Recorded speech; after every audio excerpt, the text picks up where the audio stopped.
Good afternoon, everyone. I'm Jacqueline Jones, the President and CEO of the Foundation for Child Development. It is the Foundation's great pleasure to host this afternoon's webinar on Dr. Asa Hilliard, the man, the mindset, and relevance for today. This event launches our new series on scholars of color.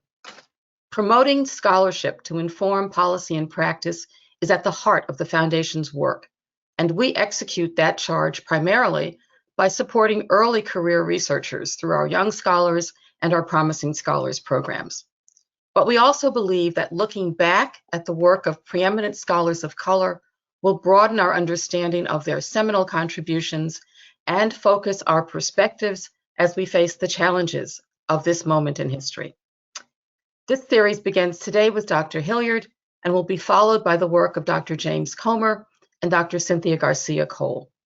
Each scholar's work will be highlighted in a 2-hour webinar followed by a working paper. A recording of each webinar will be housed on the Foundation's website, along with handouts and resources that will allow a more in-depth review of the scholar's work. You can download these additional resources on Dr. Hilliard's work directly from the handouts section on the screen at any time during this webinar. On behalf of the Foundation, I extend our sincere gratitude to Dr. Hilliard's family, former colleagues, and friends for their invaluable assistance to this project. We have an esteemed panel today, and we're honored to have Dr. Charlene Harper Brown, Senior Fellow at the Center for the Study of Social Policy, as our moderator. We've decided to assume an informal tone for today's conversations, so Charlene, I leave the rest of the day to your capable hands.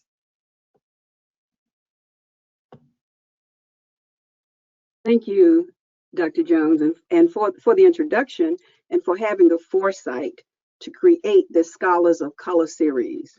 I'm honored to serve as moderator for the first webinar in the series, which will affirm and highlight the enormous wisdom and untiring service and exemplary contributions of my brilliant professor and friend, Dr. Asa Hilliard III.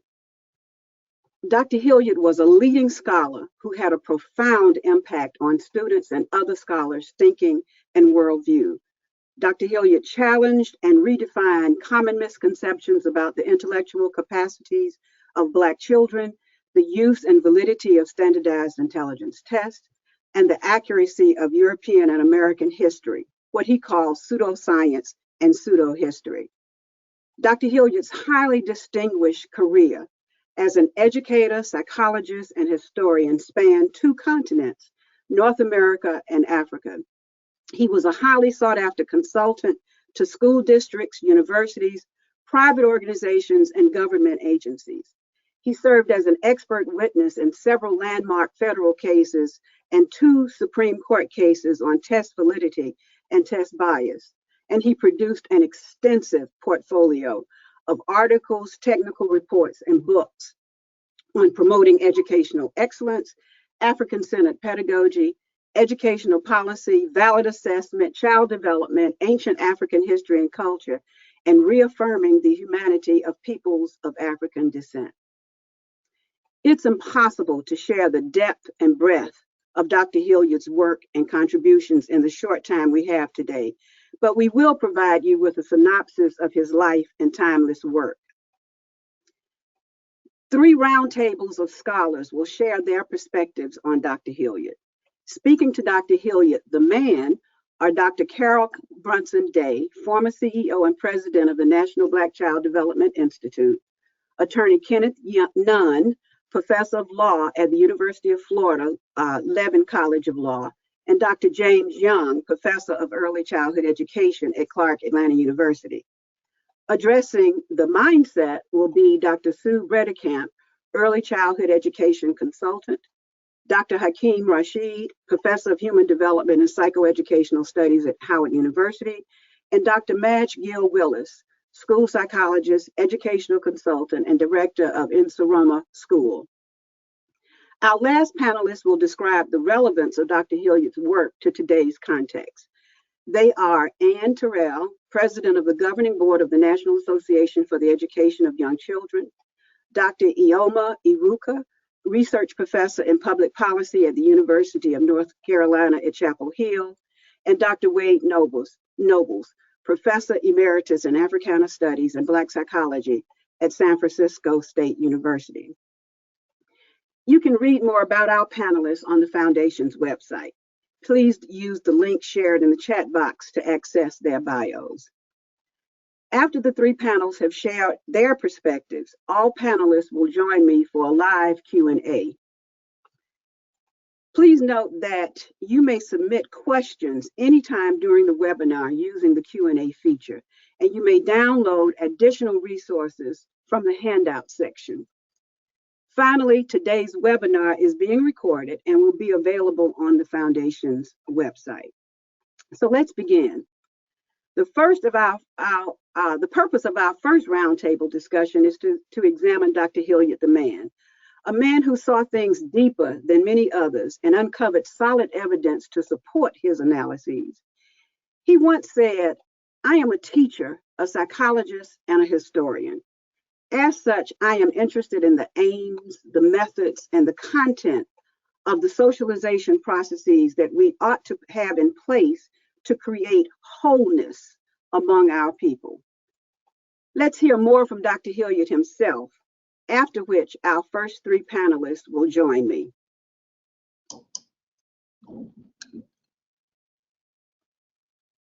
The primary presenting problem in the curriculum in the schools is either neglect, distortion, or falsehood. It's one of those three things with respect to the experience of people of African descent. Not just people of African descent, but people across the board, but it's acute with people of African descent. There are things that help to explain who we are that are never presented in the curriculum. And as a result, when we appear in the curriculum, we appear as fragments, we appear out of context, we appear inaccurately. The strongest statement that I can make is that we have a truth problem or a validity problem. And the reason I say that, the problem is sometimes defined by other people as, let's say, a self-esteem problem. Of course, we want to support kids' self-esteem, but in a way that takes us off the topic, to talk about self-esteem as the only reason for looking at the curriculum makes us ignore the fact that we've had this almost 400 years, but especially the last 200 years, extreme neglect and in some cases acute dishonesty in the curriculum. In fact, it was so acute that I put in the book that we had that the historian Leon Litvak, who was president of the Organization of American Historians,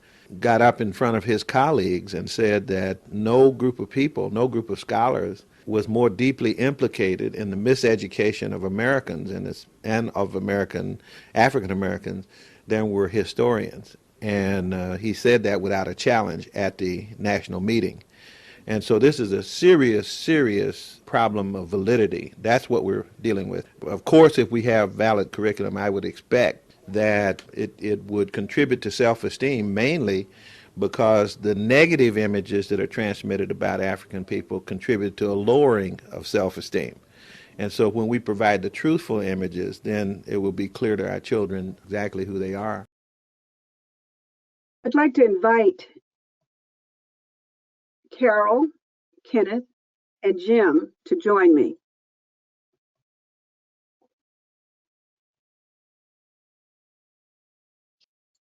Okay, so welcome, Carol, Kenneth, and Jim. I'm sure our audience members have varying degrees of familiarity about Dr. Hilliard. Would each of you share what you think is most important for the audience to know and understand about the Asa Grant Hilliard, the person? Carol, let's start with you. I'm happy to start, Charlene. Thank you very much.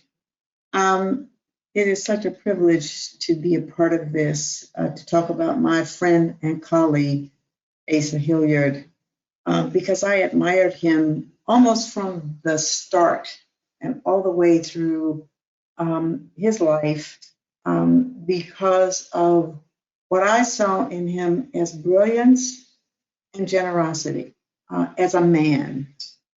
Asa was brilliant in the sense that everything about his life, his work, and the way he connected with others reflected something that you said, Charlene, earlier about his capacity to teach. Asa had an enormous capacity to teach through not just through his words, but through his actions. I first met him in 1972 at a National Black Child Development Institute conference, and I think it was in Atlanta. I was living in California, and I looked at the program and I saw a presenter from California, Asa Hilliard. And my colleague and I, who attended the conference, we were one of few people from California. We said, "Oh, we got to meet this Asa." We didn't know whether it's a man or a woman, but we just had to meet this person. And so we went to the workshop and introduced ourselves after the session was over. And he connected with us immediately in a very personal way, and offered to connect again once we get back to California. I think that from that first time I heard him speak, through across the many times I heard him speak, I knew Asa as a person who was a truth speaker. You talked, Charlene, about how he grounded his work in scholarship, but Asa provided an analysis with a very unique perspective, in my experience, in education and in life. A unique perspective on life from an African American point of view, on life and on learning as it applied to education. As I said, I heard him speak many times, read much, well, probably not all of what Asa wrote, but much of what he wrote. And I think that, in my view, his brilliance was reflected in his consistency in the way, in everything he did and said. He was consistent about two truths. One was that children, and particularly Black children, were fundamentally genius by virtue of their African ancestry. He also believed that as educators, and he conveyed this in everything he said and did, we have been taught, what we had been taught as educators had so obscured the truth about history and about the belief systems that should be guiding our work. We had to work to free ourselves of those mistruths in order to bring integrity to our work to educate children, and especially Black children. It was that integrity, I think, that was underlying what I consider his brilliance as a man. He was consistent and clear with these things throughout his work and the way he related to people, which brings me to what I think was his second most important quality, was his generosity. He was enormously generous, and he walked his talk. He lived his truths, and you could see it in everything he did. I had experience not just with Asa as a teacher at conferences, but I traveled with Asa to Kemet, to Egypt, but to Kemet, which is the correct name for the country or the nation, and traveled with my son and with my mother. And Asa was extremely generous. He was generous with every single person who traveled in with those groups. Actually, I traveled with him twice. He made everybody feel that they were his personal guest. And he was traveling with family members, and I think it was 120 people on with one of those groups. He had a way of mingling with everybody in a very personal way. He shared information. He had what I called a magic briefcase. He would always pull out some special piece of information that he felt would help you in the things that you were concerned about, thinking about, and wanted to frame some ideas about. And his generosity was reciprocal in the sense that he also made you feel that he was learning something from you, so that he was very respectful as a listener and sharing information. He mentored people. I was part of a group in Southern California called Stage 7. We were working very hard. We were based out of Pacific Coast College, working hard to develop a perspective, a Black perspective in early education. And Asa met with us. He did phone calls with us to help get on the right track around our ideas. And he also felt that he was learning something from us. And he shared that with us. We were very much believed in developmental theory, and Asa was not a big fan of Western psychologists or Western thought. But we believe that Piaget, for example, and Erik Erikson were two important theorists. And we had debates with Asa about it, and I remember telling Asa that I believed in Piaget's theory because Piaget didn't believe that children imitated information or absorbed information. They constructed knowledge. And Asa heard me and began to engage us in a very reciprocal way in terms of his thinking. And he was just extremely brilliant and extremely generous. Thank you so much, Carol. Thank you so much, Carol. Kenneth, what are your thoughts? Well, Charlene, thank you for turning to me, and also want to thank the Foundation for Child Development, Dr. Jones, for putting this program together. Just gives me so much joy to be able to just sit with Asa for a little bit and talk a little bit about my recollections of him. And I think that if your question is what should the audience know most about Asa, I think part of it is that Dr. Brunson Day has already covered, which is he was extremely generous. In fact, was installed as a chief of a Ghanaian village in the late 90s. And when he was installed, he received as one of his names, Bafor. So a lot of his colleagues would call him Bafor. Well, Bafor means the generous one. So it was just an example of the fact that many people saw that quality of him, that he was always giving, always willing to share, and I just think that is certainly, I would agree with Dr. Brunson Day. That was one of his key qualities. That was true also in the way that he was with family. Or certainly he was that way with people outside of the household. But I was always marveled with the way that he was willing to share of his time, because he was an extremely busy person who had, phone calls and emails and letters and, talks, and he was always traveling, but he always made time for his family. He was always there to spend time with them. So I think that played out in many aspects of his life and was quite true.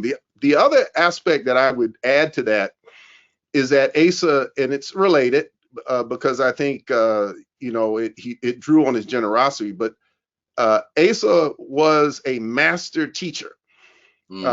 He was an extraordinary teacher, and he took every moment of his life to teach at every opportunity he got. Almost everything he did was didactic.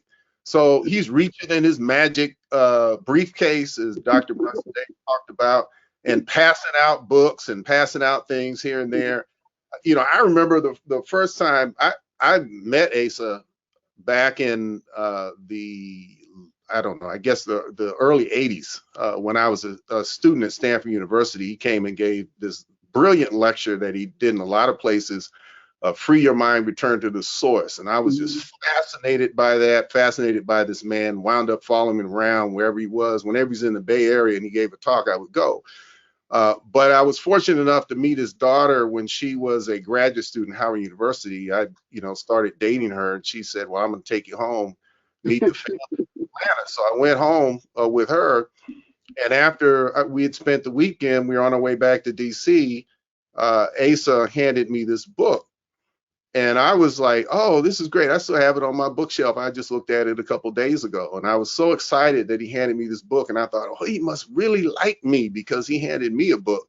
And I didn't know that's what he did to everybody. He gave these books to everyone.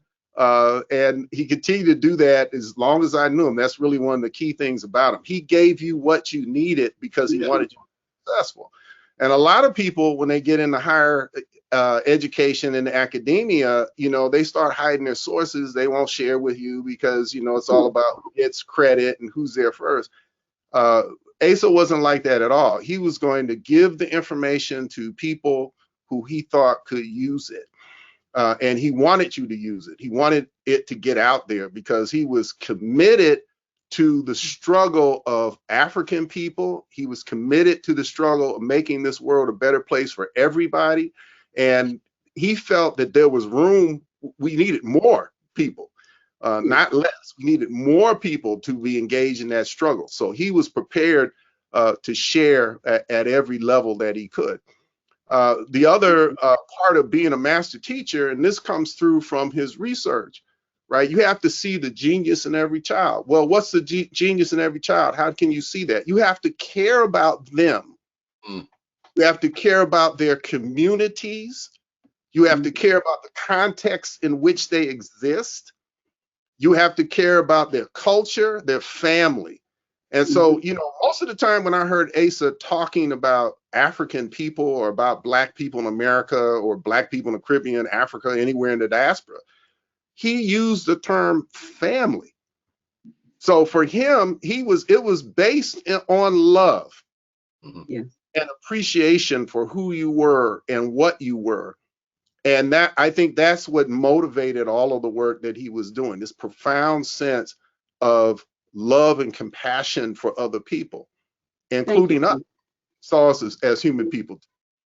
I'm sorry to cut you off, but thank you very much for that. And coming from a family member, that's extremely special. Jim. Absolutely. Thank you. Thank you for having the opportunity to be here. I can only add to say that Asa was an extraordinary intellect. He was unusual and a very humble man, very humble. And he, as Ken and Carolyn both said, you know, he was generous, always giving of himself, no matter what it was. But two things I'd like to at least share. During his introduction, his comments, he talked about things presented on Black children are often neglected or distorted. So when I first met Asa, the idea of CDA was just that, an idea. I met Asa back. Say what CDA is, Jim, please. Child Development Associate. It was a concept that was just coming into was being presented to the early childhood childcare community back in 1972 at the ACEI headquarters on Wisconsin Avenue in DC. So there was folks from all over the country brought there, and the concept was being presented.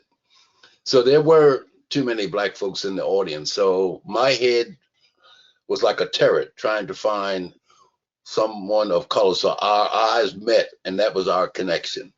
Now, having said that, there's hardly an early childhood textbook that comes out today that doesn't present some concept on CDA. It's just there. In America today, there's 300,000 or 400,000 certified CDAs. The Cda assessment system was really the prototype of the assessment system was put together under the leadership of Dr. Asa Hilliard. It was 40 years after the fact, hear me out, 40 years after the fact that the professional council acknowledged this pioneer. And that was 40 years from 1974. Now, having said that, the task force was 12 scholars that were brought together to kind of look at this new concept. The unfortunate part was that the concept papers written by this task force were really ideas that were groundbreaking. And I used to always say, what if under the leadership of Asa, had they been given the resources and the funds to bring those ideas forward? That's one piece of it. During Asa's comments, he talked about distorted or false information presented on Black children. Well, in 1976, I invited Asa, when I was a professor at Georgia State, to come there and chair a 3-day conference on demythologizing the inner city child. Asa came, Asa presented, and he talked about all the myths about Black children. But then he shifted gears, as only Asa could do. He said, not only do we have the myth, let's talk about the myth makers. His point was, unless you had some history or track record of success, how do you suddenly become an authority on Black children? Right. You know, in our knowing each other for almost 40 years, one of the things that I think a takeaway, Asa always said, do your homework. Clearly do your homework.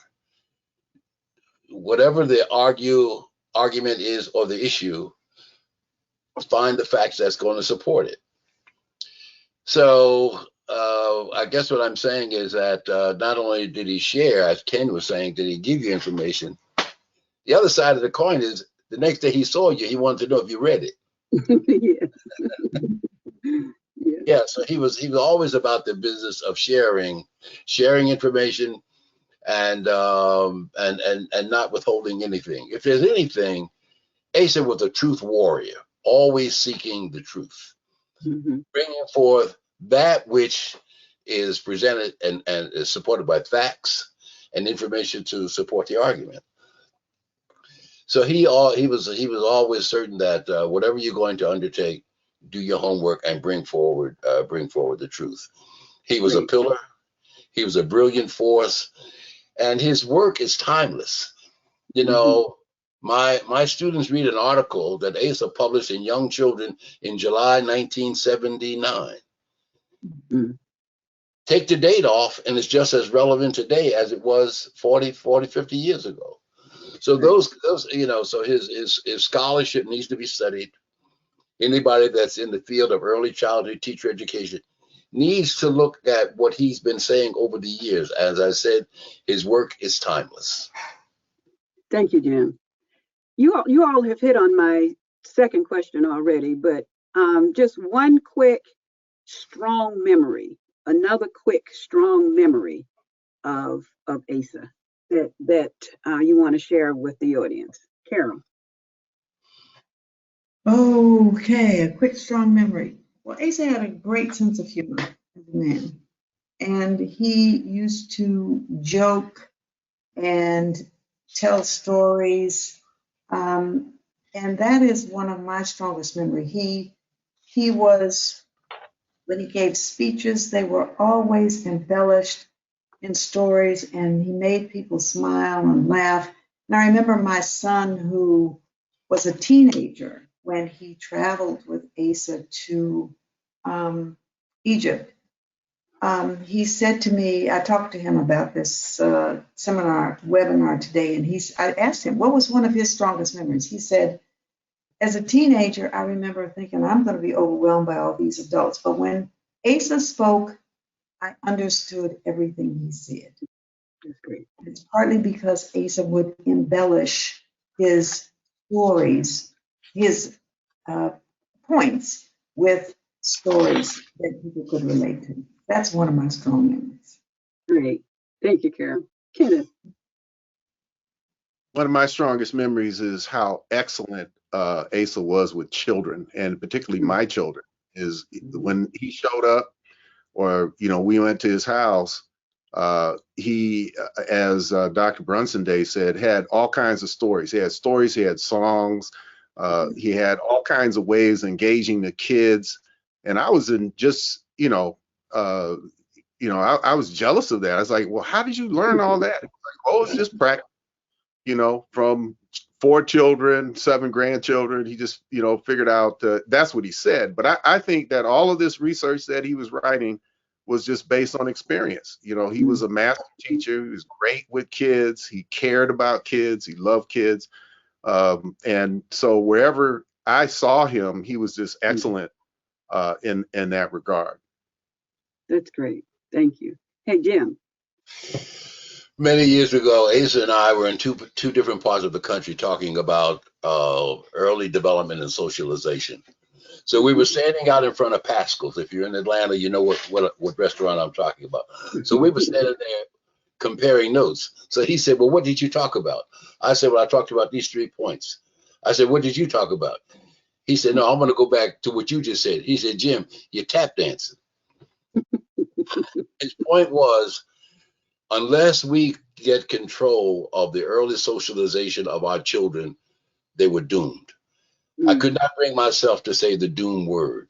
Now, having said that, where I am today is, if you look at the NAEP report, the National Assessment Education Project, which is America's report card on children's progress in literacy. There's a report that's out by a scholar from Stanford and Harvard. They basically said this: the needle has hardly moved in terms of improving the quality of education for Black children in America. Their report says it would take decades to close. I found trouble with that. So I'm saying that to say this. When Asa said that we have to take control of our children's socialization, I spend whatever years I have left as an educator, spending time writing and speaking to the issue of early socialization and what we as a community must do to ensure that our children have a pathway that leads to the future. Thank you all so much. This was a great start to this, talking about Asa Hilliard, the man. Your perspectives have set the stage for everything else we're going to talk about, so I greatly appreciate that. Our second roundtable of scholars will address aspects of Dr. Hilliard's mindset, that is, his worldview and philosophy related to 3 of his areas of expertise: child development and early childhood education, teacher preparation, and standardized testing and child assessment. But again, first, let's learn from Dr. Hilliard's own words, after which the 3 panelists will speak. So we need to mute and turn off our video so we can see this first.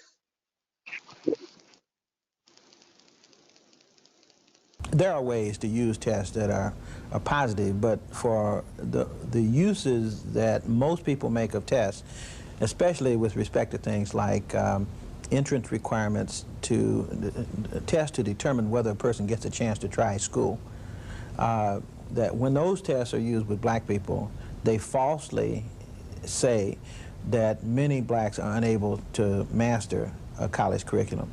And they say it falsely because we know that many Blacks who get low scores can go in with nothing, and nothing more than those scores, and do quite well with academic grades. And that even those who don't have the initial basic skills can be given those skills within a very short period of time. So that we get a false picture of what Blacks can do by giving them these universal standardized tests. And they're so much a fact of life in schools from kindergarten all the way through the university, and they act as hurdles and barriers rather than as things to help us learn what we need to do in order to help students to do better. There's no reason why 90% of the Black students who graduate from high school shouldn't be fully capable of doing calculus. But frequently, the way tests are used in schools track students into experiences that will guarantee that they will never approach mathematics at that level. A foreign language, the same thing. I want to welcome Sue, Hakeem, and Madge. Oh, goodness. Here we are. And Sue. Thank you all. What's going on with my camera? Sorry. Thank you all for joining us and being a part of this panel. Please share Dr. Hilliard's most pivotal ideas, theories, research findings, or policy and practice recommendations specific to your particular area of expertise. Sue, we'll start with you. Thank you, Charlene. And just want to say I am truly honored to be included in this vitally important program. And I want to thank the Foundation for Child Development for inviting me to participate. Like most of you, over the years, I've learned quite a lot from Dr. Asa Hilliard, and I continue to learn and be incredibly inspired as I've just been in the last 30 minutes. What I find particularly valuable about this is for us to reread and read, as Jim was just saying, to have that opportunity and to hear his rousing voice, to inspire us and to challenge us anew, to re-examine early education and to ensure equitable opportunity to learn for all children, and to ensure that they reach their full potential. I was director of professional development at the National Association for the Education of Young Children in 1991. And that was when we were bringing together the teacher education community to improve teacher preparation. We immediately invited Asa to be our keynote speaker for the conferences for the Professional Development Institute. And as anyone who has ever heard him, as many of you were just hearing him on the videos, and all of us who heard him many times would attest, he was one, I won't say one, he was the most powerful speaker that our attendees had ever heard. We can take the first slide now. Okay. You've heard these quotes again and again, but they can never be repeated enough. These are his most famous and oft-quoted statements. I have never met a Black child who isn't a genius. I have never encountered any children in any group who are not geniuses. There is no mystery on how to teach them. The first thing you do is treat them like human beings, and the second thing you do is love them. Now, as you can imagine, those conference attendees were predominantly white educators who had never been challenged like this. They must have thought they loved children, I'm sure they did, but no one had probably ever told them that Black children are geniuses and to treat every child in every group like a human being. I will say that Black conferees, many of whom were my friends, and Carol Day was one of them, came up and to me privately and said, NAUSC is finally starting to get it. These three sentences, to me, succinctly communicate Asa's pivotal ideas. Charlene asked, what is his pivotal ideas that influenced my work? Most important, these words contain a world of instruction for early childhood educators today. If all teaching practice began with the premise that every child is a genius, our relationships would automatically begin with high expectations. They would have to. We would automatically be curious and want to know what they know instead of what they don't know. We would be looking immediately for their strengths and the assets and the funds of knowledge that they bring from their families and their communities and their cultures. I love this other quote from Asa, which I think fits perfectly with these three other quotes that are on the screen. And he said, I try to associate with people who are taught by children. If you were taught by children, you have more profound lessons than if you were taught by adults. That's the kind of thing that we would have to learn if we obviously totally were committed and believe that children are geniuses. All children are geniuses. Could we have the next slide?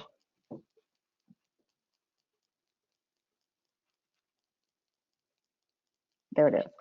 I think this is a true direct message from Asa Hilliard today to early childhood educators. And that is to reject the efforts to, quote, close the achievement gap between Black and white students, and instead promote closing the excellence gap between Black and white students. I shouldn't say that. I didn't read it correctly. To close the excellence gap between Black students and their potential. This is excellent. This is ACE's call to action for us today for teaching Black geniuses. If his philosophy, as stated there, were fully adopted, a deficit model of children of color and the systems of bias that perpetuate it would have to be eradicated. It would change our practice completely for children of color, particularly for Black children. Can we have our next slide? Several people have mentioned, of course, ACE's work on standardized testing, and Madge will go into great detail about it, but I wanted to quickly mention the work that he did on our NAYC's 1987 position statement on standardized testing. This was his concept, like all of his concepts on this. In 1987, in the mid-80s, children were struggling and failing in kindergarten. 5-year-old children were struggling and failing in kindergarten. It was because first grade curriculum had been pushed down to kindergarten. In response to that, instead of changing the curriculum, what the states did was they launched standardized entrance examinations for kindergarten, which meant that these biased, I will say inappropriate biased tests disproportionately affected children of color and children from low-income families who were denied access to school or held back in grade, and therefore they began their schooling experience with an experience of failure. So it was important for us to take a position on this, and Asa, of course, was the person who was to help us, who did help us conceptualize the statement. No one else could have done it. In working with him on this, I had the privilege of working with him on this, and he taught me what to say on this. He's basically cut immediately to the fundamental principle, which was the utility criterion. And it's the most important standard for standardized testing, and that is that any practice with young children must improve the services for children and must ensure that they benefit from educational experiences. Of course, standardized testing did not meet the utility criterion, and I have to admit that much of early childhood practice and educational practices do not meet the utility criterion for children of color. If that were the case, if, for example, we did teach children in ways that were culturally, racially, and linguistically responsive and sustaining, then the utility criteria could possibly be met. And children all of our geniuses of children would be served better. I'm just going to close quickly by saying that it seems to me that education, and early childhood in particular, may finally be catching up to ACE's principles and practices. The reason I say that is in 2018, the National Academies of Sciences published their new book called How People Learn, Volume 2. And the subtitle of it was Learners, Context, and Cultures. And this fundamental premise is that all development and learning, both how and what children learn, is a product of their cultural context, their life experiences, who they are. This historically, everything we know about Asa is what he was teaching this is a product of that. And this is exactly what Asa taught us 50 years ago, although his work is not credited anywhere in this volume. Similarly, the work of NYC is catching up to Asa by publishing their Advancing Equity Statement and the ways in which developmentally appropriate practice has been revised to align with equity, so that we recognize that advancing the right to equitable opportunity to learn requires recognizing and dismantling the systems of bias that accord privilege to some and are unjust to others. So maybe we could say that NYC is getting it after all. Finally, yes. Thank you, Sue. Thank you. Starting, not just starting to get it, maybe finally getting it. Finally get it. Yes. Thank you. Thank you, Sue. Hakeem. Well, first of all, I want to thank the foundation for the invitation to be on this panel.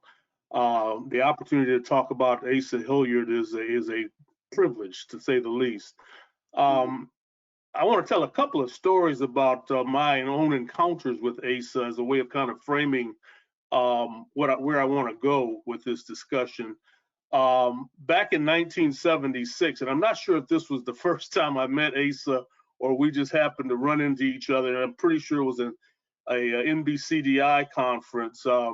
I had just finished graduate school, my graduate program. I'd gotten my first job down at Jackson State University in Mississippi, in the College of Education there. And I happened to mention to Asa that I was teaching a course in history and philosophy of education. And Asa, as everyone that knows him knows, he had carried around a briefcase, and he smiled at me. He said, well, if you're teaching history and philosophy of education, you need this. And he went into the bag and he pulled out a bootleg mimeographed copy of Stolen Legacy by George James. He said, you need to use this for your classes. And so I immediately went and read it and said, oh my goodness, you know, this is just downright amazing. The African origins of Western philosophy, Greek philosophy. And I had some familiarity with it, but Stolen Legacy made it so clear. So I began to talk to my students about it. And one of my white students at Jackson State University came up to me and she said, well, I don't think you really know what you're talking about. I can't believe that this stuff is true. And I'm going to use my term paper to prove that you're wrong. Okay, now again, this is a white student at Jackson State University in 1976.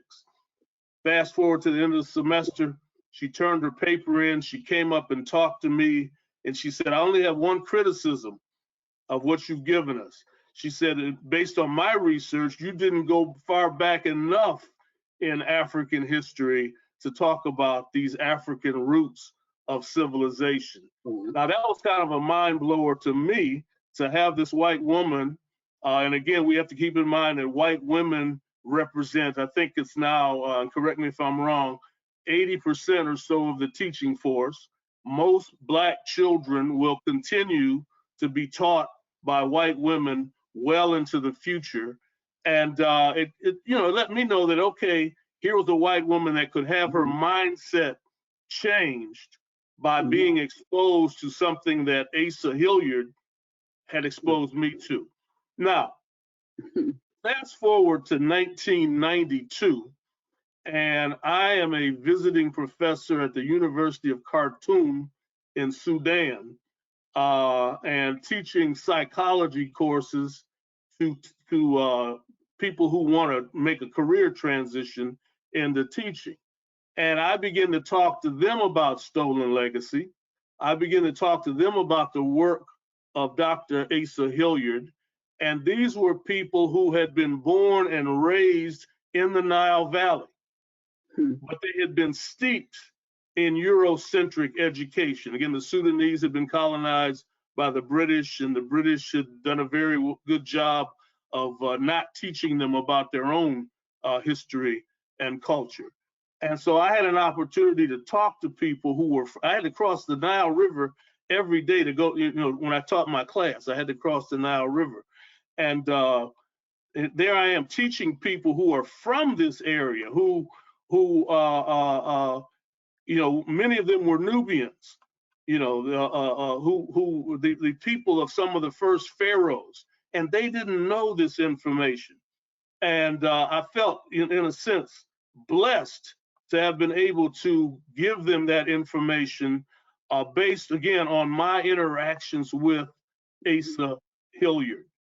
So his mindset, we all know that his mindset is kind of gone global in terms of African consciousness and the knowledge of these African origins of civilization. But it's been a privilege and a pleasure to expose virtually every set of students that I come into contact with to his work, to the work that he exposed me to. And if we could go to that first slide there, Charisse, I want to talk about what some of my students have said about their exposure to his work. I teach an undergraduate course in human development, and we start out talking about human development with Dr. Hilliard's video, Master Keys to the Study of Ancient Kemet, and I combine that with George James's Stolen Legacy. And I always ask the students to talk about how important this is to them. So we can see some quotes here. I'll just kind of let you read these quotes, but all of the students come back and say that this is some of the most valuable information that they have received. Now this is some perspectives of the undergraduate students, and they are typically taking this course as kind of an online asynchronous course, but I also have graduate students that are planning to be counseling psychologists, school psychologists, educational psychologists, and I start them out at the same place. We have to talk about the African origins of civilization. Too much of our history has been taught as if it began with the period of enslavement. And that's one of the first things that students have to be taught about, is that our history goes much further back than the history of enslavement. If we could go to that next slide, my final slide. I think that it's important for our students, particularly students of African descent, to understand that the African teacher, and this is based on what Asa has said, is something more than someone who's there to just impart knowledge. And this is a quote from Asa: "The African teacher is a parent, a friend, a guide, coach, healer, counselor, model, storyteller, entertainer, artist, architect, builder, minister, and advocate to and for students. Africans never take teaching lightly. It is a sacred calling. The long night of slavery, colonization, apartheid, and white supremacy ideology ruptured the traditional bond between African teachers and their nature, and even their memories of that nature." So this is a message that we have to constantly impart to our young people who are planning to become teachers, that you have to look at teaching as a calling that goes above and beyond just imparting knowledge to young people, that you are what he says, parent, friend, guide, etc. And that this has to be the mindset that you absorb as you go into teaching as a career. So with that, I will close and we can move on, Charlotte. Thank you so much, Hakeem. I'd love to be in your class again. Okay. Madge, what about standardized? What is his perspective on standardized testing? Can you help us? Well, first of all, again, thank you for inviting me. It is quite an honor to be able to share some of the things that I've learned from him and some of his ideas. So I started hearing about him around the same time everybody else was, in the 70s and 80s. He was active in several organizations. And if you could pull up the first slide, please. I said these were his professional hangouts. I heard him at ABSI, I heard him at NBCDI, and I heard him at NAPSE, National Alliance of Black Child Educators. And he talked about a lot of things that related to testing and measurement. And at the time, I was working as a school psychologist and feeling really frustrated about this IQ testing that I was expected to do, because I knew that it really wasn't benefiting our children. And so I was kind of looking for other people to kind of help me make sense of this and to do what now is a popular term, to disrupt that status quo, to disrupt that test and place Black children into special ed status quo. And so when I heard him speak at these different conferences and conventions, he had explanations, he had strategies, he had solutions. And so things kind of lined up. I said the stars lined up, and he was in Georgia, and I was able to move to Georgia to enroll in the doctoral program in educational psychology at Georgia State. And he agreed to be my major advisor. And I say that was the best professional decision I ever made. Next slide, please.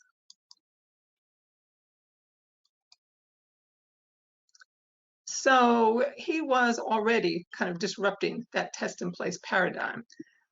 He was involved with Larry P. I'm going to talk about that in a minute, with ABC and these different presentations. And these were some of the titles of the works that he was writing, of what he was writing. You know, and you could see that his position is very clear. He's talking about the validity of testing. He was talking about the science of it. He was talking about that utility or practicality. How useful is it? And so this was the kind of work that he was doing. This is what he was looking at, and this is how he was critiquing things, not just on whether it's racist or not, but he was really looking at the assumptions, looking at it from a scientific point of view, which was super, super, super powerful. Next slide, please. So Larry P., just in brief, for those of you who aren't familiar with this, back in the 70s, late 70s, it was a group of African-American parents in California who sued their school district and sued the California Department of Ed over using IQ tests to misplace their children in what was then called educable mentally retarded classes, or EMR. Now it's mildly disabled, mildly intellectually disabled. There's all kinds of euphemisms they try and put on it. But then, and even now, there's still an overrepresentation of African American and overrepresentation of poor children in this category. So Asa was one of several Black psychologists who provided expert testimony in the case. And some of the results that came out of that were that IQ tests were said to be culturally biased, that there was no valid reason to use the tests to make placements for the kids because it wasn't doing anything educationally. It was only to determine special ed eligibility, to kind of track them and sort them, as he would say. And so the result was that IQ tests were banned in the state of California to determine, banned for the, in terms of using it for special ed eligibility. Some other things that kind of came out of this that were related to this, that are some of his teachings. The whole idea of intelligence as a concept. And so you saw that one of the titles of one of his papers was, what is this thing called intelligence, and why bother to measure it? So the first issue that he always talked about is, so what exactly is it? Well, psychologists have had all kinds of meetings and conferences and conventions and think tanks, and there is not universal agreement on it. So then how do you measure something that's not clearly defined? And then when you say you're measuring it and you're going to measure it with a standardized instrument, even though you're using it with a diverse group of people, are you actually measuring what you say you're measuring? So there were all kinds of errors in that science of measurement that he talked about. Cultural bias, yes, that was definitely a factor as well. But it was almost like you couldn't get to that until you had, gotten through the science part, which was so flawed. He also talked about how, again, when you are talking about looking at people from various cultures, various countries, because they do these IQ tests internationally, that you are trying to use standardized testing with non-standard populations. Kind of what is that? How do you even define what standard is? And then also, as was mentioned before, the purpose of this was to sort people into what he used to call smart, medium, and dumb. And he always said, so what's the purpose of this? How is this really improving any educational decisions or any instructional decisions that classroom teachers make? And there was no evidence that it was used in that way. It was more used to track, and then tracking led to inequitable educational experiences. And that just kind of fed that downward cycle of we're testing kids, saying that we're actually measuring something that doesn't change, even though they are not in the same types of educational environments. So there were all kinds of mismatches in that process. Similarly with the bell curve. The bell curve was a book that came out, it was written by Herrnstein and Murray, who were partially funded by an organization that supported those who have white supremacy beliefs. So it was really a political book, more so than a scientific book. And that was his major critique on it. He talked about 8 cracks in the bell curve. And similar to what he talked about with intelligence, many of the cracks were assumptions about intelligence. What is it? How is it defined? Whether or not it can be measured. They also did took a lot of correlational data and said that it was causative, and you know correlation does not equal causation, but they looked at correlations that they had based on, again, dubious measurements and dubious data, and tried to link that as if it's a cause, so that low intelligence was linked to more criminal behavior, and lower intelligence was linked to more poverty, and lower intelligence was linked to many things that he said, that the author said were racially distinguishable. Another science crack in this bell curve that Asa talked about was using the assumption that race was actually a distinguishable and biological category, when actually they were using it from a phenotypical point of view. So just looking at what people look like and how people were labeled based on how they looked, not on biology, because race is not a biological category, it's actually a social category. And so all of the conclusions that are looking at racial differences are really not based on science.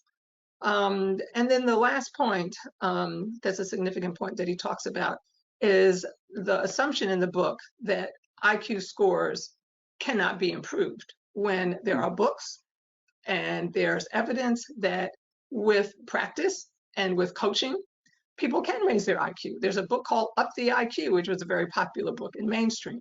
And also, Dr. Hilliard will talk about how there are clearly so many schools where Black children are excelling and exceeding the low expectations that many people have of them every day. So how can you not incorporate that type of evidence? So he was really very strong in terms of looking at the science behind things, looking at the concepts in a broader picture, not just looking at it as reacting to different assumptions that would be kind of based on racial or racist assumptions. He said, you don't even have to go into that social area, just look at the science behind it. And the science of this testing and measurement is very flawed when you're looking at mental measurement. Next slide, please. And so when you look at what his solutions were, it is important to note he was not against all testing. We're talking about IQ testing, intelligence testing, so-called intelligence testing, or mental measurement, as he called it. That's what he said is not accurate, that's not based on good science. But he felt that if you're looking at assessment that is for the purpose of informing instruction, testing or assessment that's more curriculum-based, that's going to inform the teachers of what the students have learned and what they need to learn next, that's fine. And that has a solid foundation to stand on. So he talked about that type of testing. He also talked about a type of testing that was called dynamic assessment, where you're really looking to see how a student is learning. And so you would test a student or assess a student. You would teach them what you saw they didn't know, and then you would assess them again to see if they had learned. Feuerstein is someone who was who's written about that, and he was someone that Asa had recommended that type of assessment where you are having an interactive, and this was mentioned earlier, an interactive experience with the child to help guide instruction. He also talked about how important this so-called intelligence actually is. Is it intelligence, or is it looking back at the Kemetic approach of character being the characteristic that's most important? And he's written about a lot, as he took groups to Kemet, and he's also written a lot about their culture and about their educational systems. And this was one of the things that he said. He said the focus is on character. That's what is going to determine your success in academically, in school, as well as in life. Not intelligence, but character. And so I think I'm past my time, so I will stop now with that, and we can talk about giftedness maybe later in the questions. But thank you. Thank you all. Sue, Hakeem, Match, thank you all for so brilliantly explaining these pivotal ideas of Dr. Hilliard. So we greatly appreciate it and learned a lot. Thank you very much.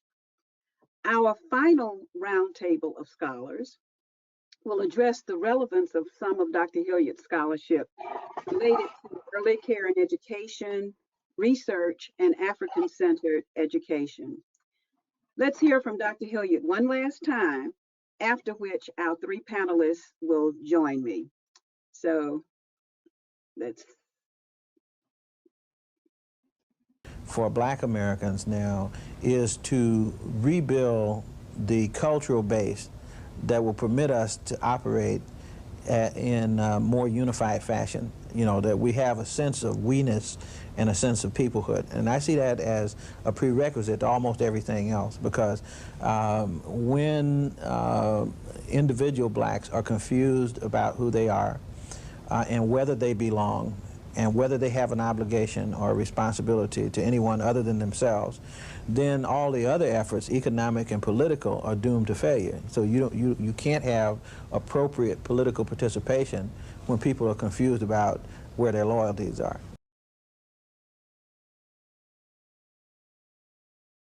Okay, we want to welcome Wade, Ioma, and Ann to the screen. Thank you. Some of Dr. Hilliard's most significant scholarship was produced decades ago, which may cause some people to suggest that his ideas are not relevant or currently applicable. Thank you. So what do you see as the relevance of Dr. Hilliard's ideas with respect to early care and education, research, and African-centered education in today's context? So Ann, we'll start with you.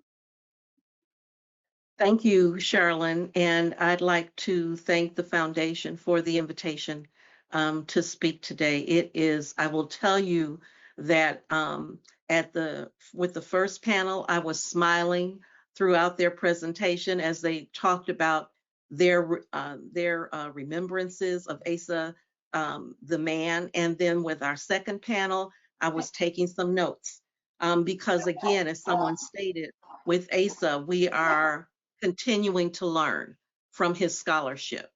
And so with that, as I think about his relevance, how relevant he is for today, I reflected on the focus that we have today on diversity, equity, inclusion, and belonging. And when you think about his entire body of work and his research, they are indeed relevant today. As a matter of fact, they are as relevant today as they have been historically. So I'd like to also reflect on the first Nac publication that I owned. It was a 1985 publication by Asa and Betty Caldwell, who was the president of Nac at the time. It was called What is Quality Childcare? And in that publication, Asa wrote, high quality child care is culturally salient, not culturally neutral. For child care environments to ignore, or even worse, to suppress cultural forms is to do great harm to children, making them feel that what is natural to them is illegitimate and driving a wedge between them, their family, and their community. And I think that that, again, speaks to this focus on diversity, equity, inclusion, and belonging. And as Sue referenced, NACY's revised position statements on the new position statement on advancing equity in early childhood education, and the revised DAP book and position statement. So the first time I heard Dr. Hilliard speak was in 1992, and it was at a conference in the Midwest. It was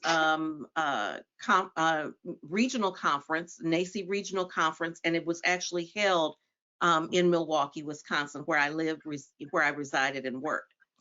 And I recall sitting in the auditorium that day and hearing him affirm everything that I believed about our children and how they were geniuses and how their ability to learn. And I felt like I was the only person in that auditorium as I was furiously taking notes that day. So that was the first time in his speech he referenced, and this was the first time I heard this statement used, he referenced, he said that anti-racism is an adult issue and anti-bias is the child issue. And then he went on to explain to the audience his philosophy and his theory about how we introduce anti-bias into the early childhood classroom. And he referenced 3 approaches. He said one was fostering and affirming the child's own home culture. And that's one way you do it.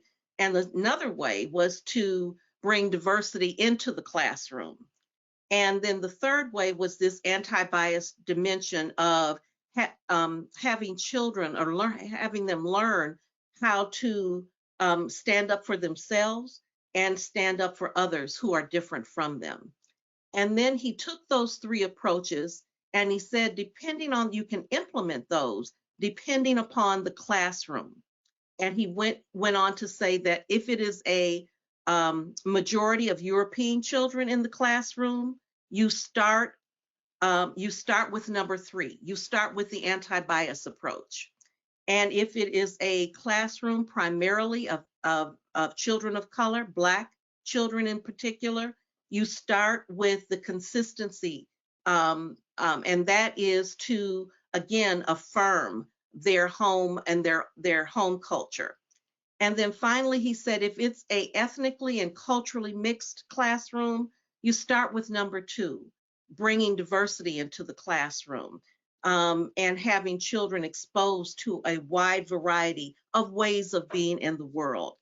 And again, as I was furiously taking notes that day, I remember going back to the office in which I worked, and I had a supervisor, an African-American woman, and she used her influence. I talked about, wanting to hear more of what he had said and how awesome it was to hear him in person. And she used her influence and got us an invitation to the dinner that the organizers were having that evening. And we were the only 2 women, Black women there, and the rest at a table full of white women. And I felt like, again, he was addressing us. He was speaking to us. And he went in that magical suitcase of his and he pulled out this revised copy. It's a special reissue of Testing African American Children.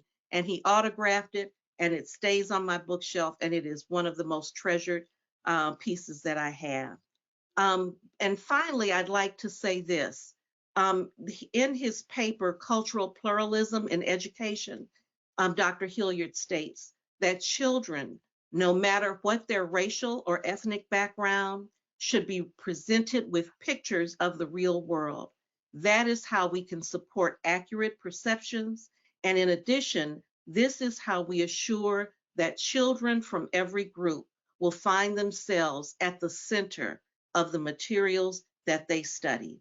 When you think about, again, the issues that we're addressing today of equity, inclusion, diversity, and belonging, 30 years ago, he was addressing these issues. And I think back to Sue's comments about catching up, that we are catching up with him and his scholarship and his body of work. Thank you so much, Anne. That was wonderful. Ioma. Oh, thank you, Charlene. And just what a just an honor to be here. I want to again thank, Dr. Jones and the whole Foundation for Child Development for making this possible. And just I'm just so humbled just to be in this space with everybody, including with Dr. Terrell and of course Dr. Noble. So thank you so much.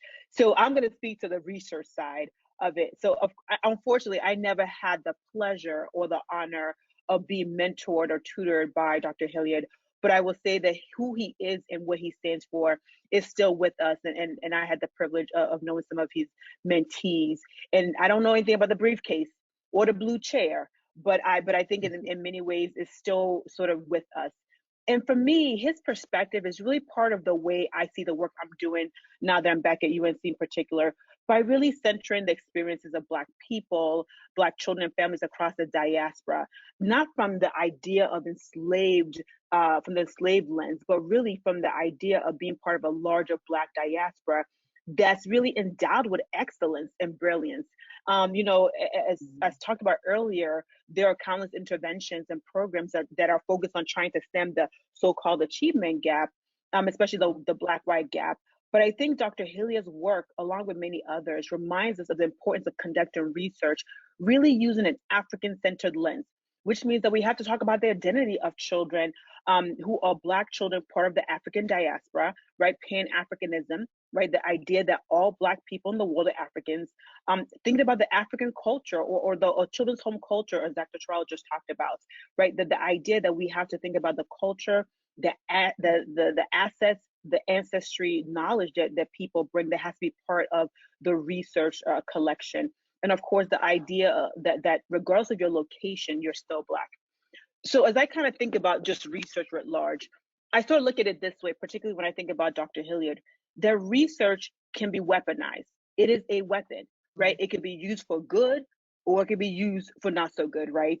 And when I think about, for example, the work from the former Labor Secretary Moynihan report, the Moynihan report that talked about the pathology of Negro people, right? And you remember that research, that actual research still lives with us with a lot of our policies on children and families, who gets to get subsidies, who gets to get what, right? And the amount of income supports people are provided, right? But imagine, right, if people saw Black people and other people of color from a lens of cultural assets, they would see the strong kinship bond, the strong work orientation, the adaptability of family roles, the high achievement, the religious orientation. That was research already being done by Dr. Robert Hill, right? So research, depending on who gets to do it, can decide one way or the other of how people are viewed and what that means for their well-being over time. And so I would say that to me, Dr. Hilliard, I think his work, his voice, his spirit, his mindset, and those who he has touched really reminds us that for research, we have to interrogate both the research enterprise and the actual science, right? Like in one of his papers, he has that says, do we have the will to educate all children? He really talks about the deep restructuring is a matter of drawing up an appropriate vision of human potential, of aiming for the stars for the children and for ourselves academically and socially, right? And that's the idea that for us to do better research, we have to restructure it with the human potential, the human capital of people, right? That is a part of the research enterprise. For example, we know that there's racism. We know that there's disparities, but what we know and what we do to eliminate that is something that we have to go through, right? It's an imperative that we act now. We don't have to wait a whole nother 100 years to get more knowledge. We know some of the things we can do. The question is whether we can do it. And then the second thing that I think he also raises up that we see now is that we have to really value all ways of knowing. The idea that there's only one way of knowing, it's only known through those with a PhD and MD, that's only primarily reserved for white people, is one that's not true, right? So most of us have to understand when we address the research enterprise, that those who are funders have to really begin to open up the gateway of who gets to tell the story, who gets to tell the narrative, he gets to create the knowledge and the science. That's part of the research enterprise. And that means that we have to, and research funders really have to fund Black people and also those who are centering the experience of Black people and other people of color throughout a really clear African-centered and other minoritized lens. So that's the research enterprise. Now, when we think about doing science, right, there's a whole process from funding all the way to dissemination. And I think what Dr. Hilliard helps us think through is throughout that whole entire science process, how do we center the human capacity, the human potential, and the excellence? Say, for example, you have your research questions. Who gets to ask a question and in what way? What are you trying to fix? Are you trying to fix the achievement gap? Or are you trying to say, I think somebody read earlier, are you trying to address the actual potential of a child, right? And based on whose standards? When you think about the theory, whose theories are you using? Is it mostly, excuse me if I say this, dead white men? Or are you also incorporating the theories of Black people? And remember that a lot of what we know is actually centered in the continent of Africa, right? So again, thinking about whose theories and really whose knowledge is being centered. And of course, the methodology, right? We, as a developmental psychologist, there's a lot of measures, right? And I think as spoken to earlier, not every measure, even if it's psychometrically valid, reliable, has all the bells and whistles, the question is it culturally valid? Is it meaningful? Does it draw on the strength of the community that you're most interested in? For Black people, is it going to continue to show Black people as less than humans, as not having potential intelligence? And then what about the analysis and interpretation? Who gets to tell the story? Who gets to narrate, right? Whose context and lens are we using to do our dissemination, to really interpret the results that we're seeing? And then remember, research in of itself is not just sort of this thing you do in a lab or you do somewhere else. It is a narrative, and that narrative can live with us till eternity, as we have seen. And I just mentioned the whole Negro report, right, with Moynihan. That still lives with us today. And so I just end my remarks really, again, calling on Dr. Hilliard's words about do we have the will? And he says the following: if our destination is excellence on a massive scale, not only must we change from the slow lane into the fast lane, we literally must change the highways. Perhaps we need to abandon the highways altogether and take flight, because the highest goals that we can imagine are well within reach for those who have the will to excellence. And I think, to me, that is really important, that funders and funding communities are critical drivers in terms of what research gets done, how it's activated, and how it is shaped, right? We have to create healing, actionable science. That is what I see as Dr. Hilliard's work. And many research and subsequent policies and practices are deficit framed and devoid of contextualization, like racism, systemic inequities, oppression. Our research has to do better in centering that. Researchers of colors and scholars of color are navigating racist and biased institutions, environments, and experiences with minimal recognition and support of this trauma. And so we need to focus on affirming and healing scientists as they embark on affirming and healing actionable science that is focused on not the achievement gap issue, but on excellence for children, all children, and especially Black children and other marginalized children. So again, thank you for allowing me to speak. Yoma, you may not have been physically one of Dr. Hilliard's students, but spiritually you clearly are. So thank you for those words. Wade, take it away, please. Yeah. Can you hear me? Yes. I don't want to bring my granddaughter back in the room, but I do want to confess that I'm sort of uncomfortable about this exercise, because my relationship with Asa is not as a scholar, even though he was a scholar, not as an intellectual, even though he was intellectual, not as an educator, even though he wasn't educated. But Asa, a long time ago, the Hilliard family and the Nobles family became one family.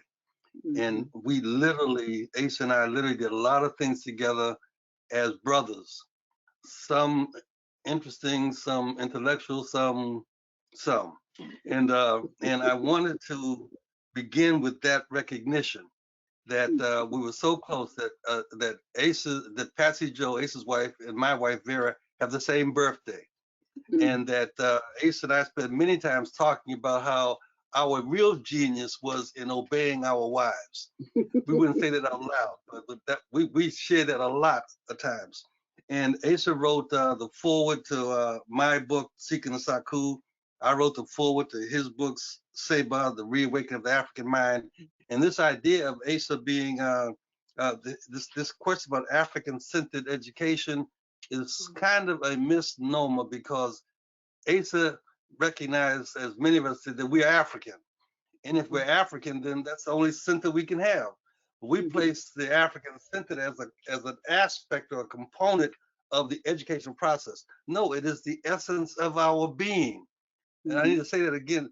It is the essence of our being. And so everything we do has to reflect the sand in which we stand. I use sand because the fact of all, you all do know that Asa and I were in Egypt or in Kemet when he transitioned into the afterlife. And when he transitioned after life, Asa and I were sitting before he talked together. We were sitting side by side, and Asa and I had this little cute game we play with each other. Is that when we spoke, if we thought we did a good job, we would simply look at each other and say, "Smoking." And so I would say something, Asa would look at me and say, "Smoking." Or Asa would look at something, and I would say, "Smoking." And so after Asa made his last lecture on this side of the earth, and I was supposed to do what I do, was to say smoking, I looked at Asa. He was walking very slowly off the stage. And my mind said, Asa's really tired. He's been going to Ghana, coming to Egypt. He's really tired. What I didn't realize at that moment is that I was witnessing Asa walk into eternity. That's a profound moment. And that moment shapes everything I think about as I talk about my brother, because he's still with me, and you all should know that while we're talking about Asa, like he's gone, he's not gone. He's looking at what you all are saying, and he'll come to you in a dream, or he'll come to you in a whisper, or he'll remind you of something that's important to know. I want to talk, as I was given the assignment by my sister Charlene to talk about this African-centered thing. I want to use Seba, the book that I wrote the forward to, because I think what I want to do is let Asa speak for himself. Okay. Because we should let Asa speak for himself. And when you asked the question, what would Dr. Hilliard think is the most pressing priority is today? Asa would say, it is time to take charge of our tools, our problem definitions, our priorities, and to change directions. It is time to reach for excellence. We must have a mission to assume greater responsibility and control over our children's socialization, and to push for education for critical consciousness. Asa sprinkled his conversation with key terms that we need to lift up and unpack. Push for socialization and education for critical consciousness. Asa says, the role of culture in education means that education must be consciously guided by an awareness and understanding and a utilization of the historical conditions and cultural experiences which shape and give meaning to a Black child's reality. We need to pick that up and unpack that and really understand what that deeply means. Question you're giving me: how should early educators' preparation programs be incorporated his work to better equip students? Let Asa speak. Asa says, before the problem of education and socialization of African people can be approached, the fundamental decision must be made by each African. It is the decision to understand and uncompromisingly accept our African identity. Asa goes on to say, after being kidnapped, enslaved, and carried to Brazil, the Americas, the Caribbean, and other places, our ancestors knew who they were. They were African. That's African centeredness. He says the conscious and directed cultural wars. We're seeing this now with this critical race stuff that people are talking about. The cultural wars, he says, the conscious and directed cultural wars which have plagued Africans for over the past 400 years have left many of us, this is important for me, have left many of us in a state of physical and mental dependency on Europeans. All the stuff we're doing around research and standardized testing, et cetera, have been defined by not Africans, and we try to tweak it and make it better. Asa says, to this day, Europeans seek to deny our existence as a people and actively attack our ethnic and cultural identity. The important component of African indigenous pedagogy is the vision of the teacher as a selfless healer, intent on inspiring, intent on transforming, intent on propelling students to a higher spiritual level. That's Asa saying every Black child is a genius. And when you unpack genius, it has to do with genesis. It has to do with generate. It has to do with regenerate. The Black child has the capacity to regenerate its own excellence. We as teachers should be guiding that. What would Dr. Asa Hilliard expect today of school leaders, teachers, and parents to ensure that all children have opportunities and education to meet their full potential? Asa mentally, without apology, says the massive denial makes the problem of white supremacy difficult to assess. The massive denial of white supremacy, or the problem of white supremacy, make it difficult to discuss. Still, it has been central. It has been a central fact of Western civilization for the past 100 years. The typical discourse on human relations, on diversity, on multiculturalism, etc., do not begin to illuminate the structure and function of white supremacy. Asa saying, the problem intrudes into teacher education at every point. The problem of white supremacy intrudes into teacher education at every point. It must be examined honestly, courageously, and completely.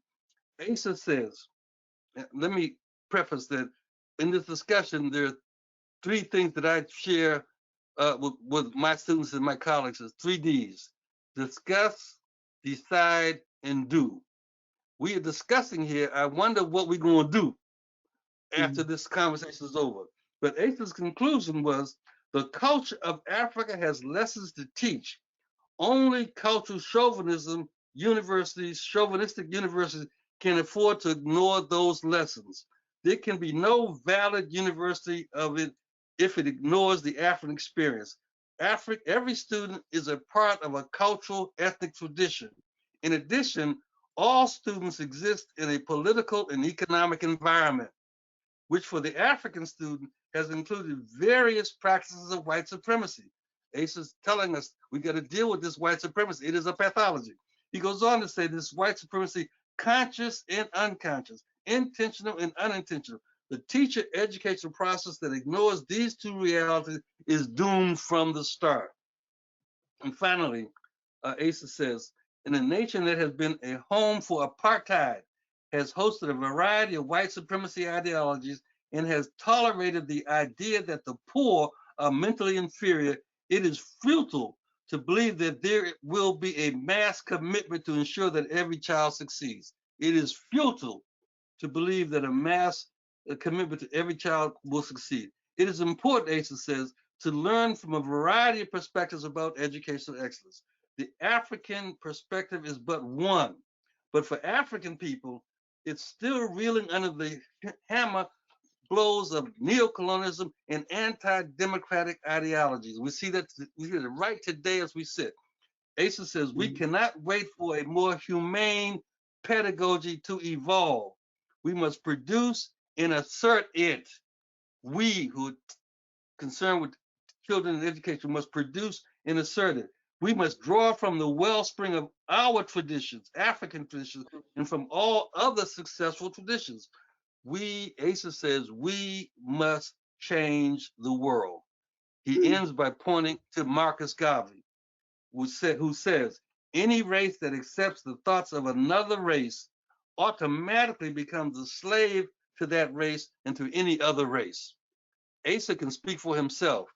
At Asa's homegoing ceremony, I suggested to people two comedic terms. It is did and ert, DD and IRT. And I said, did Asa, ert Asa. It means speak Asa, but more importantly, do Asa. And in closing that, I want to share with you that in Asa's in commit, in walking into eternity, Asa quotes, it's like he almost wrote his own obituary. Asa quotes a statement from ancient Thebes or Waset, and it says, happy is he who comes to die at Thebes, Waset, the abode of justice, the place of silence. Happiness to him who comes to die here. He will be a divine soul. Asa Grant Hilliard III, Nana Bafo of Makwante II, Pharaoh our great house of black light for educational excellence. He received happiness. He is true of voice, and he came to that place to die in happiness. Asa is a divine soul. And I'll stop with that. Thank you so much, Wade, and particularly for reminding us that Asa is right here with us. We really appreciate that. Thank you. Thank you, Anne, Ioma, and Wade, for all of this enlightening explanations that you've provided. At this time, I invite all of the scholars to join me for our live question and answer session. And I thank audience members who have already submitted questions for our panelists. And but others, please submit your questions. The very first question that I want to pose that I see that has come in starts off with a quote from Asa that someone said. It says that control of the early socialization of Black children. Saying that we must do that is very powerful. But how can we do this if we continue to give our children over to early education programs that do not understand them or even don't like them? Is this why early childhood education is the greatest violators of expelling Black children? That's a long question, but anyone can jump in. In his book, Robert Franklin, the former president of Morehouse, he talked about crisis in the village. Long story short, what he said is that, you know, we have to take this on locally. We have to take this on locally and look at those institutions that impact our children and circle the wagons around our children. And in circling the wagons, there has to be constant affirmation of who they are as Black children. Okay. Anyone else? One of the things that I remember Asa saying is that we know where we've lost our children. We know where we've lost our children. And you know, to emphasize what Jim has said, it's they don't know who they are. And if our children are grounded in who they are, we would see better outcomes. And I would somewhat agree with that statement that this over suspension and expulsion of children from, you know, and it starts early. It does start in preschool, especially our Black boys. There's a disconnect there between the adults and the children and perhaps the family that needs to be addressed. Okay. I'll just, yeah, I was just going to add that, you know, I remember having conversations with him because I've been very interested in independent schools.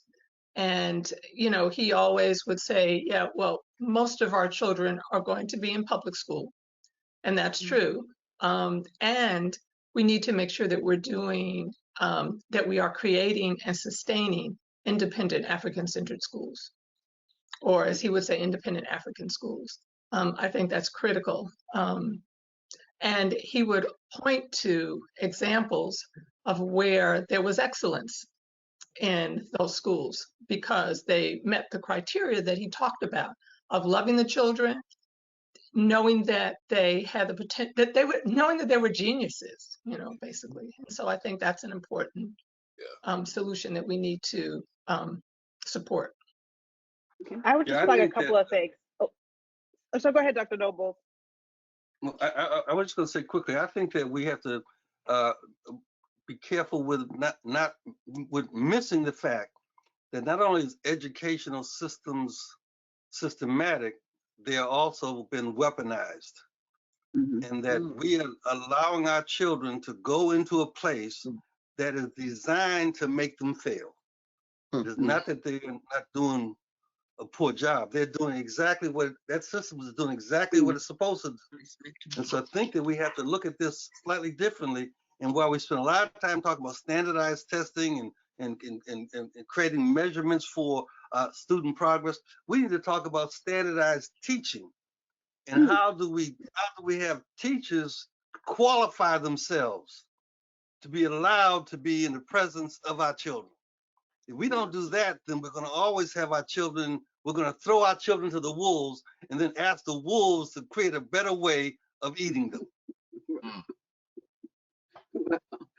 Thank you, Dr. Nobles. I thought that was I was actually going to refer to something similar, and you said it beautifully.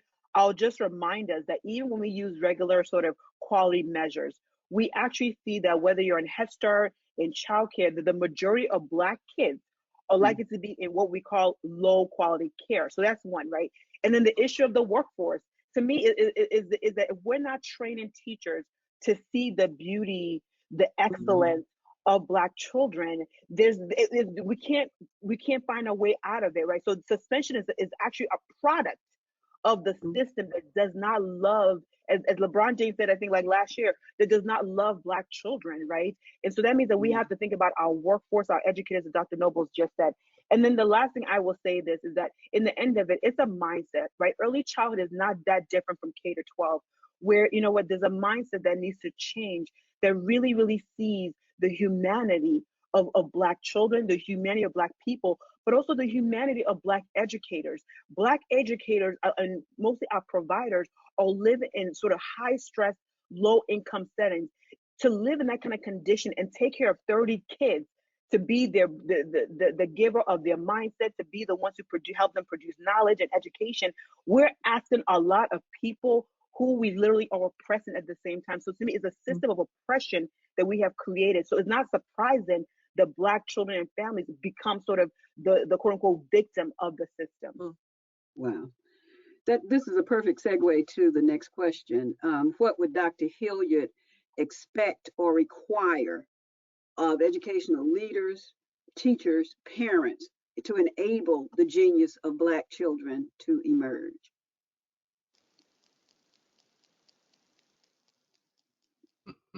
I don't want to take the, I think that Asa would say they have to pass the test of, do you love Black children?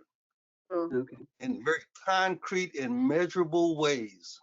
They can't just say, "Oh, I love Black kids," or I don't see color. No, we have to have concrete and measurable ways to demonstrate that you love Black children, and all, for that matter, all children, but you love specifically Black children. How do you measure that? If you can't measure love, you don't get a teacher's certificate to teach. That's what I think Asa would say. Okay. And that you know Black, and that you actually also, at least for Black kids, that you also know Black history, not from the period of enslavement, but Black history that really begins in the continent, right? So to me, you have to love yourself, right? In many ways, especially if you're an educator of color, a Black educator, you have to know who you are and live in that Blackness, all of it, from the Black diaspora to the excellence to the brilliance, but to the humanity. So for me also, I would add, it's about loving Black children and other kids of color, but it's also really seeing the humanity of them, the full humanity, their social, cultural conditions, their history, their assets, their ancestry.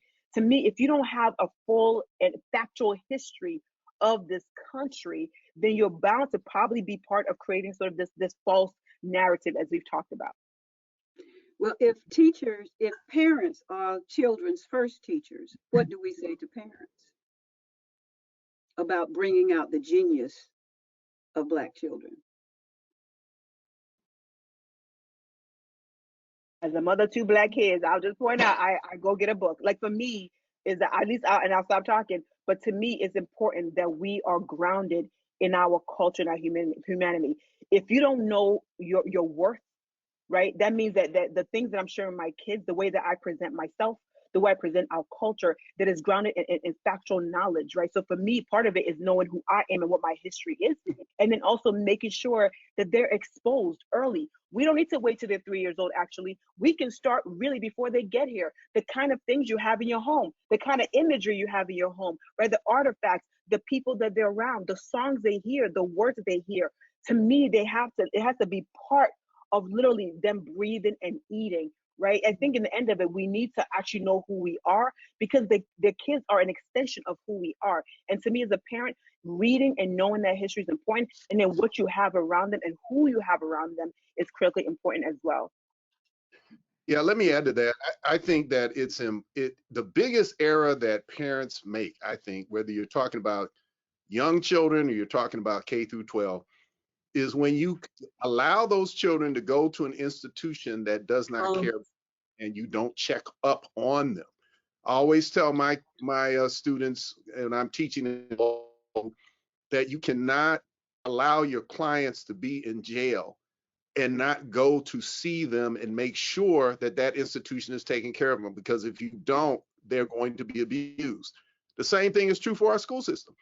You can't turn your kids over to any school system and not go to class and not go to the school and talk to the administrators and talk to the teachers and let them know at the very least you're concerned about your kids. And I think that that's very important. And I would say that that would be something that, Asa would encourage us to do as well. Well, I would. In SAVA, Dr. Hilliard talks about preparation, consciousness, and willingness. And I'm saying that to say that we know the demographics talk about the preponderance of folks teaching our kids are going to be white women. So it seems to me that in the foundation stages, the narrative has to be different. There has to be something other than the traditional narrative if there's going to be an elevation of the consciousness of white folks teaching our children. And that has to be a little more than Piaget, Vygotsky. It has to be a different narrative. In other words, if we're going to elevate their consciousness, then on the front end, there has to be a different kind of narrative. Hey, Carol. Yeah, I would add to the conversation about parents, as well as the prior question, Charlene, about what would ASA expect of teachers. I would add some level of understanding, consciousness, and willingness to develop tools to understand and change the way in which the prevailing notions of white supremacy have an impact on our children. It's, in some ways, it is the other side of working directly with kids. I think ASA's expectation is that we have to work on ourselves as advocates to change systems or to address systems, understand how the systems, how the ways in which white supremacy is embedded in the institutions that we interface with as Black parents, as teachers of African American kids in schools and school systems, that our work extends beyond the classroom, and our work extends beyond our homes as parents. We have to address the changes in our society. Great. I have a question from we gotta watch this paradigm here, because we're making education starts with these institutions. Education starts in the womb of the mother. Education starts in the family. Remember, Asa always talked about it's a family affair. It's a family affair. We can make the institution treat children as if they are their family, we see a different change. But it's a family affair. And we have to then interrogate our own memories about how do we learn. And I think that the keys, I think that the key for me about successful education is when you create a passion to know and a desire to learn. And children get that passion to know and a desire to learn by watching Big Mama cook a pot of collard greens. Right. Children learn way before they get in the first kindergarten experience. They learn by seeing how their grandfather would take a piece of wood and whittle a cigar holder. They learn by being in an environment of love. That's in the family. And I need to help clarify this love thing, because sometimes people walk away, they love me just hug up a child. No, love is a very technical term.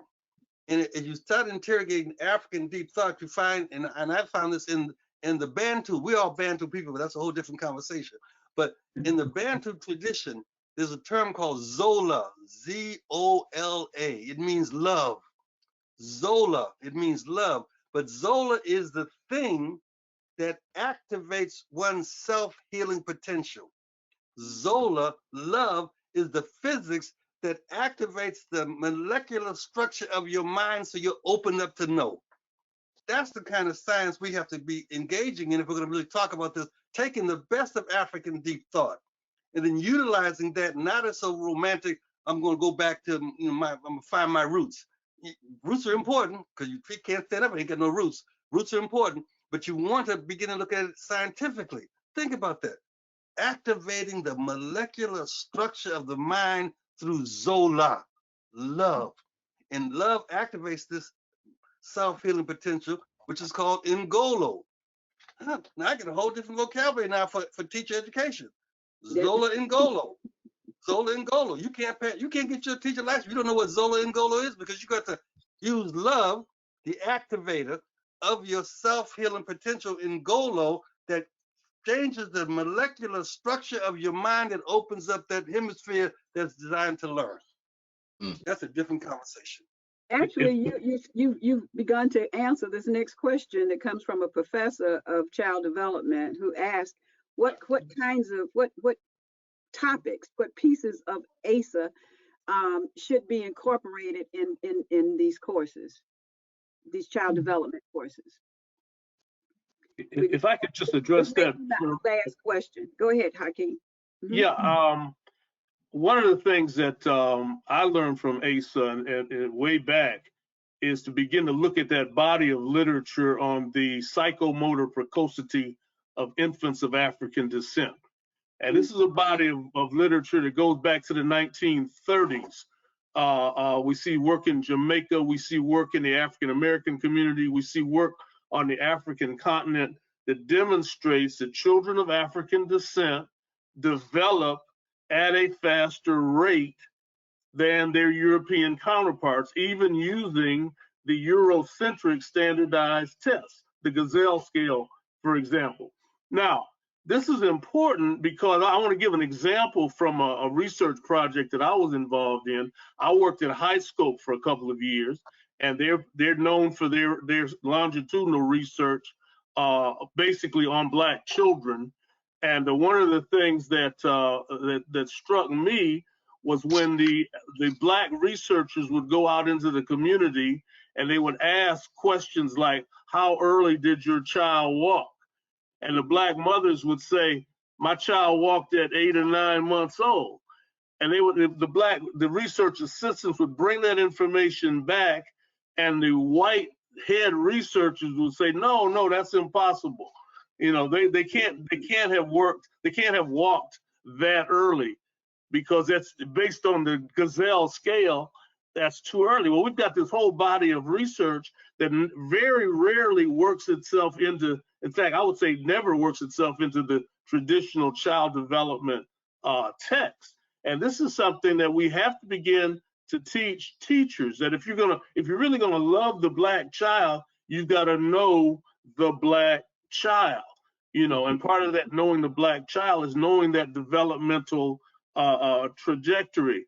And I would also say that we've got to take the responsibility for educating our children and place that within the community. We can't just say, hey, public schools, educate our children, because as Wade was saying, the public schools do what they have been designed to do, and that's perpetuate American culture, which is a white supremacist culture, from one generation to the next. And they've done a very good job of that, an excellent job of doing that, of perpetuating that racism. And what it does, it perpetuates the class system from one generation to the next. It perpetuates the ignorance of self from one generation to the next. So we have to start out making sure that these teachers and these people who are studying child development know who Black children are developmentally and culturally.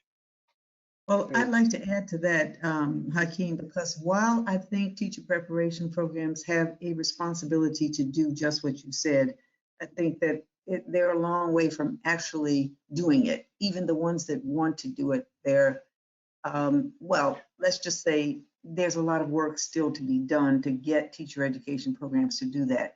But one of ACE's other themes about how to get this accomplished, he talked about us in communities. We have to do it for ourselves. And Right. so the work that I think really still exists before us and probably will always exist is to figure out how to get groups of like-minded people within communities to take it on as their responsibility. Study groups, working through organizations like the Black Child Development Institute, ABSI, where professionals in the fields that affect the workplaces, affecting the lives and developmental trajectories, really, of children and developmental trajectories of families, are able to talk about and germinate these ideas and grow them and test them and try them out outside of the limitations, if you will, of mainstream institutions. We have to do it for ourselves. We have to figure out where, when, how, and do it, even if it's a small group doing it together. Thank you all so much. We are right at the end of our time right now. So I need to say thank you to Sue, to Carol, to Ioma, to Wade, to Jim, to Hakeem, Kenneth, and I hope I got everybody, Madge. Thank you all so much for your brilliance and for teaching us so much this afternoon. Just to close out, for over 30 years, Dr. Hilliard led study groups to Kemet and Ghana as part of his mission to teach the truth about the history of Africa and the African diaspora. He was installed as someone, I think Kenneth mentioned, as development chief in Ghana and given a name which, as several people have already said, that means generous one. On August 13, 2007, Dr. Asa Hilliard III joined the Pantheon of Ancestors while leading students on the 20th annual study tour of the Nile Valley. Dr. Hilliard was truly a generous one, generous with his wisdom, with his time, talent, dedication to the affirmation, humanization, and centering of African peoples and culture throughout the diaspora. We're grateful that Dr. Hilliard's family shared him so unselfishly with the world, and we feel honored that he crossed our paths. Thank you, Dr. Jacqueline Jones and the Foundation for Child Development for creating this Scholars of Color series. And thank you, audience, for your presence today. We hope that you have been enlightened and inspired to find out more about the intellectual legacy, commitment to excellent scholarship, and untiring service of this giant of a man, Dr. Asa Grant Hilliard III. Thank you all.